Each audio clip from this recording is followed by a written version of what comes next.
இந்த பொண்ணை நம்மளுடைய மனைவியாக இருந்தாலும் நம்ம குடும்பத்தில் யார் கேட்க போகிறா, நம்ம சகோதரியாக இருந்தாலும் நம்ம குடும்பத்தில் யார் கேட்க போகிறா, ரோட்டில் போகிற பெண்களை கஷ்டப்படுத்தினா யார் கேட்க போகிறான்னு நினச்சிக்கிட்டு தன்னோட அதிகாரத்தை ஆணவத்தை செயல்படுத்தினால் உறுதியாக அவர்கள் தண்டிக்கப்பட வேண்டிய சூழ்நிலையில் மாட்டிடுவாங்க.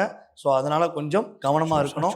அதே போல் பெண் குழந்தைகளை அடிமைப்படுத்தி மாணவ செல்வங்களை கஷ்டப்படுத்தி காயப்படுத்துகின்ற யாராக இருந்தாலும் அவர்கள் இவ்வளவு நாள் தெரியாமல் இருந்து மறைமுகமாக இருந்து இப்படி கஷ்டப்படுத்திட்டோம் அப்படின்னு நினச்சாங்கன்னா இப்போயோட நிப்பாட்டிக்கணும். இன்னும் நான் கஷ்டப்படுத்துவேன்னு சொல்லி தில்லா நின்னாங்கன்னா அவங்க வெட்ட வெளிச்சத்துக்கு வெளியே வருவாங்க. அவங்க தண்டிக்கப்படுவார்கள். உறுதியாக மிகப்பெரிய பாதிப்படைவார்கள் என்பது இந்த வருடத்தில் மிகப்பெரிய ஒரு அற்புதமான விஷயம். இப்போ நம்ம தைரியமாக இருக்கலாம். நம்ம பெண்களும் தைரியமாக இருக்கலாம். எந்த இடத்தில் எந்த தவறு நடந்தாலும் ஓப்பன் டிக்ளராக பயப்படாமல் அவங்க வெளிப்படையாக சொல்லலாம். அவங்க சொல்லும்போது அவங்களுடைய வாழ்வாதாரமோ அவங்களுடைய வாழ்க்கையோ எந்த விதத்திலும் பாதிப்படையாது.